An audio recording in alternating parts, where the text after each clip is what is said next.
So here we go. It's the end of July. All of my hunting buddies are out there planning food plots, setting trail cameras, getting everything ready, mineral sites, rubs, the whole 9 yards. And I'm still at home. Why? Because I think summer scouting is a waste of time.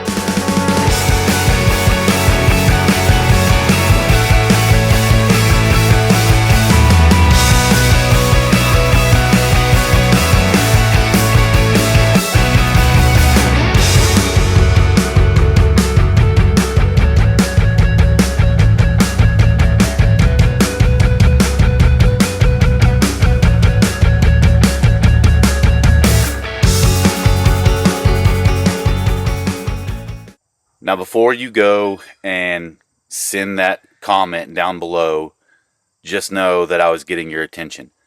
I don't think any amount of time in the woods is actually a waste of time, so don't hear me wrong when I say that.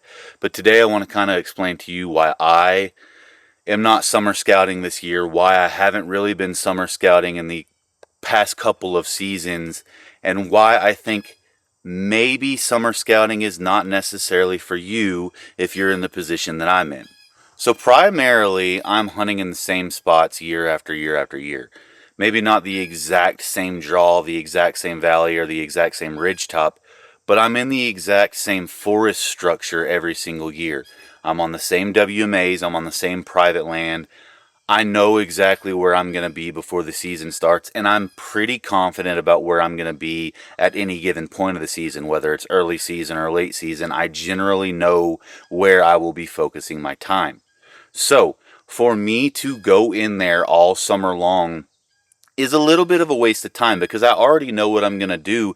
And the reason I know what I'm going to do is just because I've got so many years of history with any piece of property that I'm hunting. Now, does that mean I go into it blind? Absolutely not.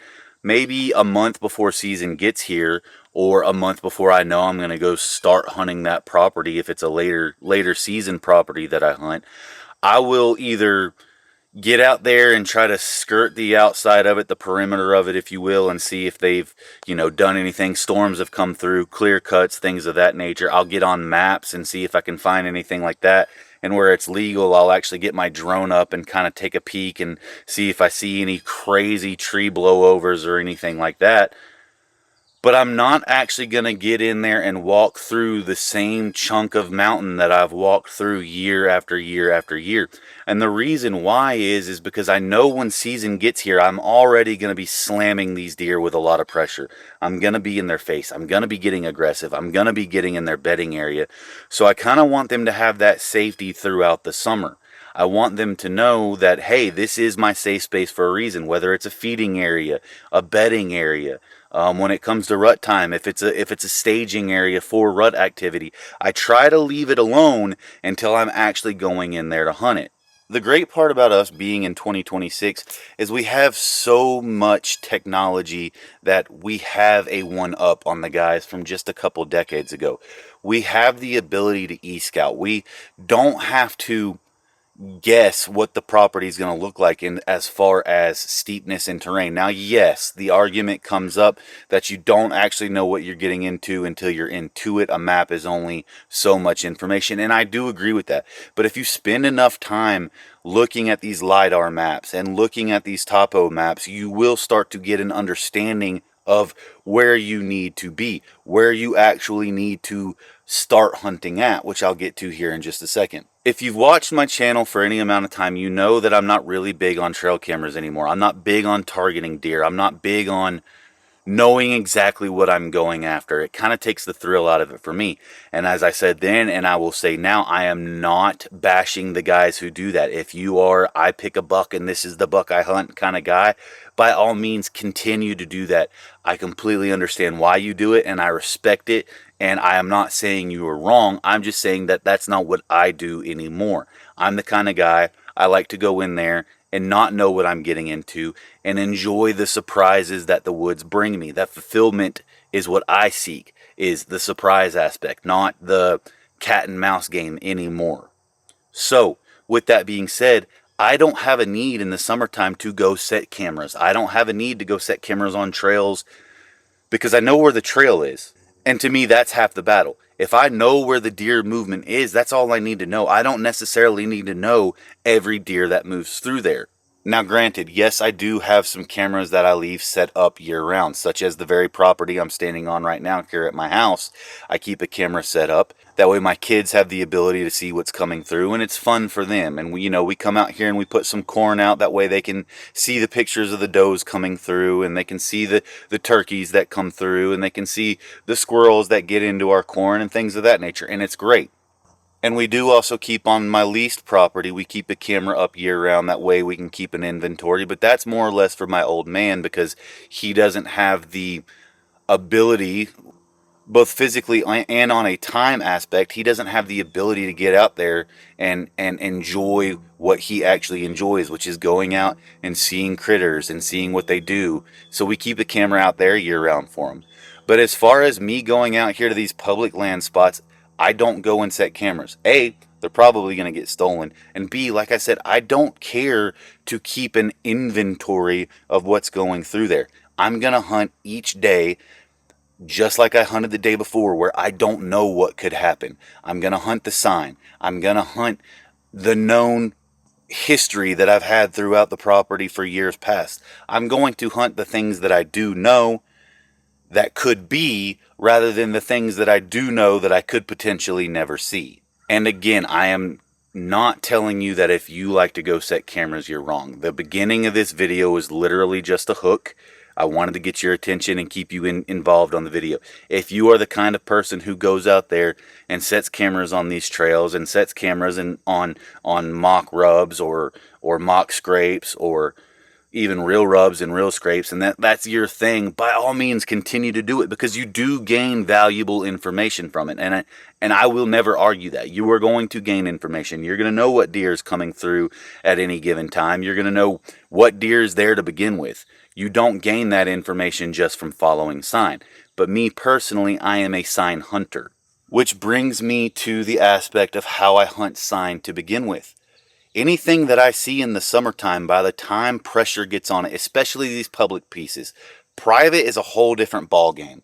And like I said, we'll get to that here in a minute. But on public land, as soon as the first hunter's boots touches the trailhead, that sign means nothing to me anymore. As soon as season opens, that sign means absolutely nothing to me anymore. So when it comes to preseason sign, I don't care what it's doing during the summertime, because I know as soon as September gets here and I'm after these animals, I need to hunt sign in the moment. So if I'm finding sign right now in July, when September rolls around, that sign is not applicable for what I'm going to be doing. That sign is not applicable for how I'm going to be setting up. And the way that I structure my season is, in the early season, I spend most of my days hunting in the evening time. So from about 11 o'clock until I finally set, that's when I'm doing my scouting. I don't do a whole lot of preseason scouting anymore. Most of my scouting is in season. Now, I think scouting is the most important aspect of hunting. So this entire video, don't take it the wrong way. I'm not saying don't scout, by no means. I think scouting is the most crucial thing that you can do as a hunter. However, for the way that I hunt, in-season scouting is the way to go. Finding the fresh sign, finding the fresh tracks, the fresh dung, the fresh whatever it is. I need it fresh. I need it in the moment.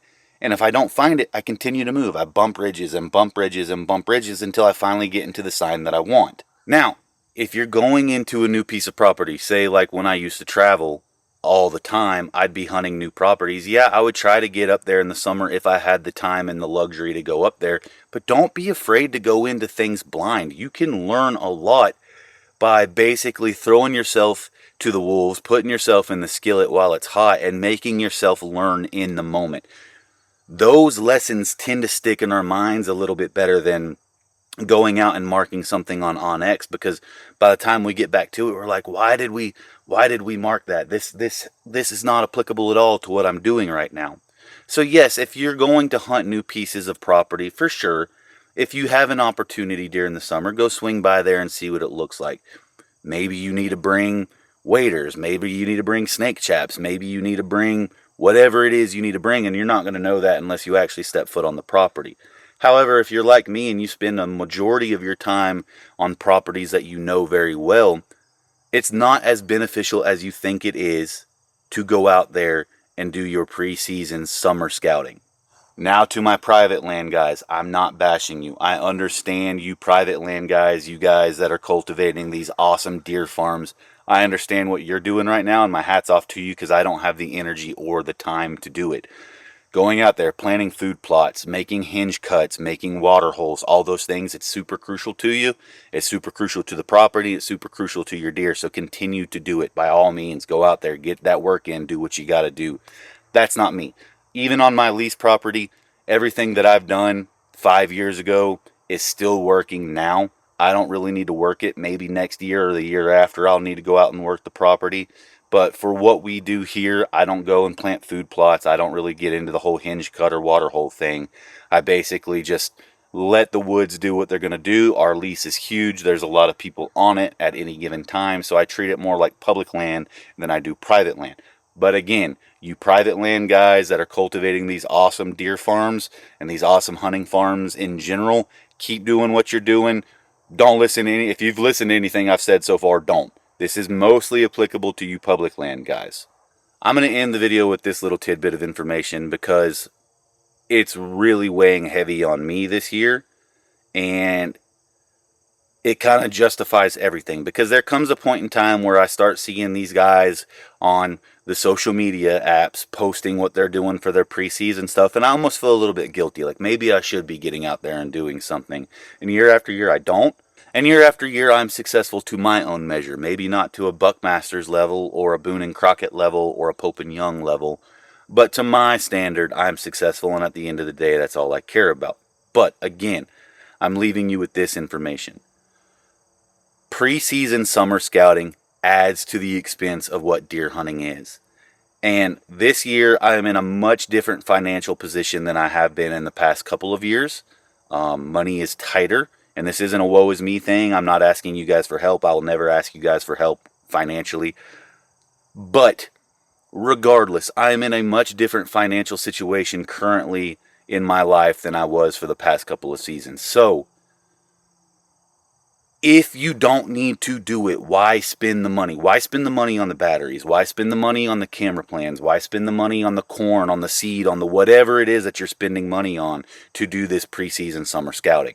Now, I'm not saying that if you've got the money to spend that it's a bad investment. By no means is that what I'm saying. But if you're like me and you're in a financial burden right now and you're not able to do the things that you think you have to do to be successful as hunting is concerned, I want you to understand that you don't have to do it.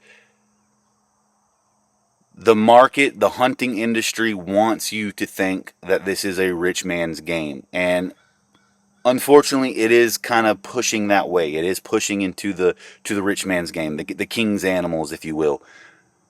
But the reality is you don't have to have a lot of money to do this. All you have to do is have a little bit of time, a whole lot of passion, and an appreciation for what God has given us in the outdoors.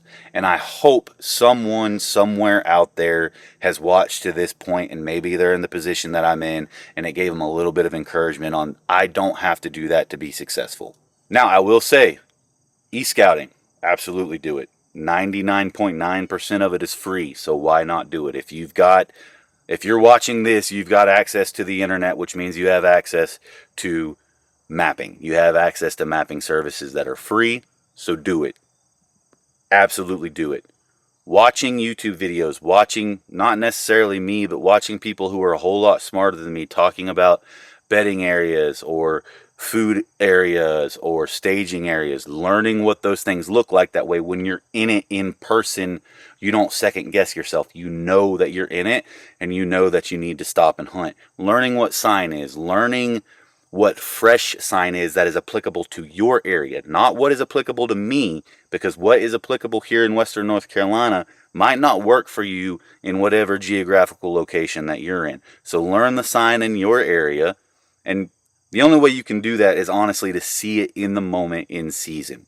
So again, if you're like me and you're thinking to yourself, I don't really want to get into this whole summer scouting thing, but you're feeling guilty for it, don't. By all means, enjoy your summer, enjoy your time with your family, take your kids to the lake, take your kids to the beach, whatever it is, go enjoy your summer. And don't make deer hunting control you. You control your experiences deer hunting. I hope you've took something good away from this video. If you have, like always, please leave me a like and a comment down below and let me know. Let me know if there's any other little tips and tricks you want before season gets here. Trying to bring you guys things outside of the box that aren't necessarily what you see in mainstream media. So if there's anything you think that doesn't get talked on or doesn't get talked on in the light that you think it should be talked on, by all means, leave me a comment down below and let me know. But until next time, see you on the hill.